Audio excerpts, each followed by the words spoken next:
Wasn't that interesting? So now we have another enthusiastic speaker. She's Neeba Jayaraman. She'll introduce herself, and she has got another very interesting topic which all of you might be looking forward to. So over to you, Neeba. Hey everyone, my name is Neeba Jayaraman. I am a program manager with the Enterprise Networking Group. 2 weeks ago, I was so depressed, so frustrated, and super bored about my job. But now that I've got this new job, I'm very excited, it's very challenging, and it's a lot of fun. So I want to take you through this journey of how I made this change happen.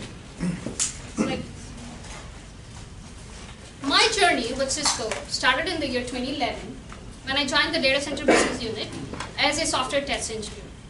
I was one of the youngest in the team, and everyone else around me had lots of experience. It was very busy and fast-paced. I would say the best few years of my career. I had my first kid in the year 2012, went on maternity leave, came back, and guess what? I got my first promotion. It came by as a pleasant surprise, given the fact that I never asked for a promotion. I had my second kid in the year 2015, went on maternity leave, came back, but this time I did not get a promotion. Next slide, please. 5 years later, I'm still in the same team. I'm slightly starting to get bored. I've been doing the same job over and over again. It was around the same time, one of our senior directors had actually decided to move on to another team within Cisco. So he called in for all hands for the entire team. At the end of the meeting, he opened an invitation to set up a one-on-one with him. Well, how many of us actually make use of that opportunity? 1%? 2%? I was one of the few who made use of that chance. So I set up a one-on-one with him, and I went into the meeting room, very nervous, not sure what to talk to him. But it was a very honest and candid discussion. At the end of the meeting, he encouraged me to have the same discussion with my manager. So I set up a 30 minutes one-on-one with my manager, and it ended up to be a 2-hour-long conversation. He was more than a manager, he was a mentor and a friend to me.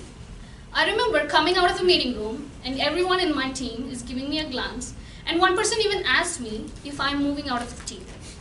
That's when I realized how so uncommon it is to have these career discussions with your manager. At least that's how I felt in my team in engineering. At that time, I knew it was time for a change, but I was not sure what that change was. Next slide, please. So I did some homework. I listed the roles of all the people I would work with in my day-to-day job. But I was like my 3-year-old son.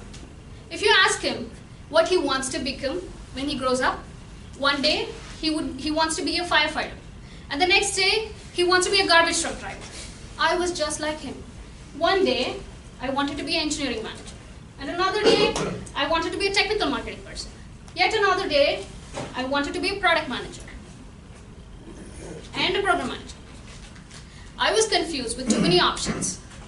So I went with the process of elimination. I met people in all these different roles, and I asked them, what do they like about the job? And what do they not like about their job? Well, then I thought, engineering management, maybe it's a little too technical for me, so I don't want to do that at that time. Technical marketing, maybe you could dress up well, but it's a lot of travel. Product management may be very business oriented. Next one. Well, program management. This I thought might be a very good fit for me because it's partly technical. It also has this people aspect, which I love about my job. Well, having figured out what I wanted to become, I thought it should be fairly easy to make that change happen. Not a big deal. So many people have done this. Next slide, please. So what could one do if you want to change roles within Cisco? You could do a stretch assignment. Well, how many of you here have heard about stretch assignments or done a stretch assignment? Good, not so bad. I did one with the technical services PM group for about 3 months. It's like donating 20% of your time to do like a short-term project outside of your functional unit to get that exposure. Employee resource organizations. There are tons of heroes within Cisco, but these are my top 2 favorites. Connected Women and Wise have given the alias for your convenience. Volunteer opportunities. I came to know about this volunteer opportunity to run and manage this Executive Shadow Program through a person I got connected through the EROs. So Executive Shadow Program recruits about 100 women based out of San Jose and match them up with an executive who is a senior director or even a VP, and let them shadow them to spend a day in the life of an executive. Networking with a Purpose is one of my other favorite networking events hosted by Connected Women, where we invite women from different organizations, different companies outside of Cisco, and we have moderated roundtable discussions around a certain topic.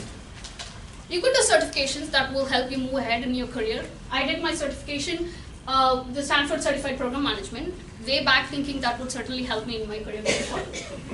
Cisco Career internal website, you could certainly go into their website and look out for job openings at Cisco. You could choose to apply for a job and wait for being called for an interview, or you could be proactive.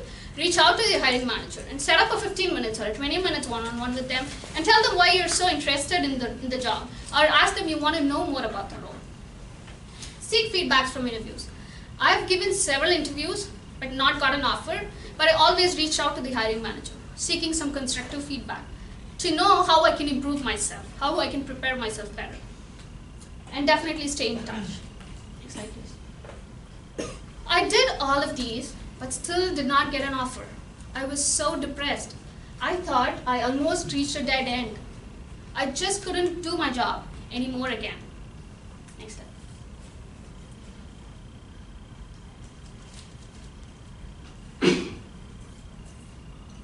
Well, I took a step back and I questioned myself. This job, this career is important to me, but what else is important to me? So I looked at my hobbies. I have been an athlete when I was in school and college, but I never ran in the last 15 years. So I took it up as a challenge. I signed up for a 10K race. I completed the race in 1 hour and 32 minutes with just 2 weeks of training. I felt so liberated and it was so refreshing. Next slide, please. What else do I care about? Cooking and baking was something I always loved to do. I've always baked a cake for all of my family occasions. In fact, I'm going to bake a cake tonight because it's my husband's birthday. What a coincidence, right? So I decided to host a cooking workshop, and I call it Little Chefs. I had about 9 kids register for the workshop. I had them come over to my home, and we made some muffins, green bean fries, and some smoothies. I felt so happy. It was so satisfying to teach these young children some yummy and nutritious recipes.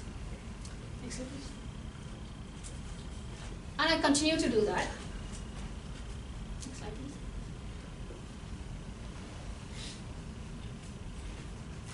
Well, coming back to the career. I remember coming to one of these AIM sessions sometime in November last year. And at the end of the session, well, my manager currently sits in building 23. I thought, well, let me stop by and see if he's there. I'll just say hi to him. And luckily he was there.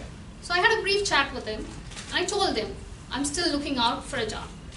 And at that time he told me he didn't have anything, but he will definitely keep me in his mind. 1 month went by and it was December. So I dropped him an email saying happy holidays and happy new year. And a couple of months later, in February this year, he reached out to me himself saying he had a job ready and he wanted me to interview with his team.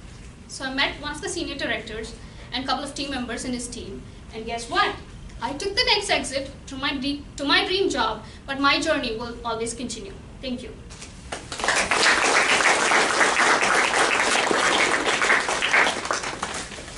Any questions to Neeba? Yes. What is a dream job to you? Well, I think it might keep changing at every point in time. Before I could get this job, this was my dream job. I'm pretty sure it might change a few years down the lane, but as of now, this is what it is. What is that moment that you see that this is it, I just want to change it now? What is that spark that gives you so a drive that you say, this is it, I cannot bear it anymore, I want to move on? Boredom. From the world. Boredom at work, yes.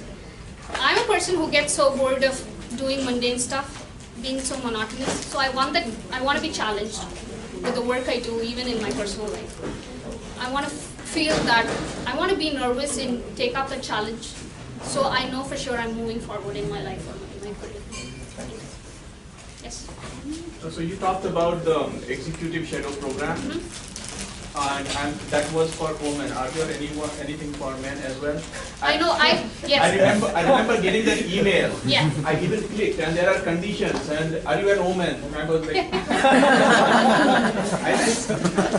So if you're a male, you could definitely, if you were a director and above, you could choose to volunteer your time in taking the Shadow E, but this program is meant only for women. That's impossible. I have the same kind of discussion with my husband, who keeps saying, why do women need all these too much of organizations? woman empowerment. But well, I'm sure there are a lot of PROs in Cisco, but I just highlighted the one which I participated in, which was naturally a women's organization. Any other questions? What is the main conclusion you want listeners to walk away with? I want listeners to be, especially women, I want them to be vocal and be confident and have those conversations with your manager. Don't be shy, don't be scared or nervous for being judged. I was in a place where I would hesitate. If I go tell them, hey, I want to be a manager, is he going to judge me if I'm capable of being a manager? But well, now I'm out of that phase. I'm confident of myself, even if I don't possess that skills of becoming that person, but I'm always willing to learn. Yeah, that's the takeaway. Hi. So I noticed like how you said you started off in software test, Yeah. and then when you talked about the few options you considered, I noticed like you didn't consider software development as one of them. Yeah. Or was that just not something that crossed your mind at all? No, or? not at all. So I certainly Okay. wanted to move away from a very, very technical role because I consider myself a very people's person. I need that people interaction in my job. So I was trying to, engineering is definitely great, no doubts about it, because I've been an engineer for like 9 years. To me, it was very deep, like it gives you the deeper knowledge in a particular domain. I thought something like a program management, where I have to work with very cross-functional teams, like people all the time. There are definitely like challenges. You could certainly learn a product, you can never learn people. So it's like an ongoing step, definitely. Yeah. Cool.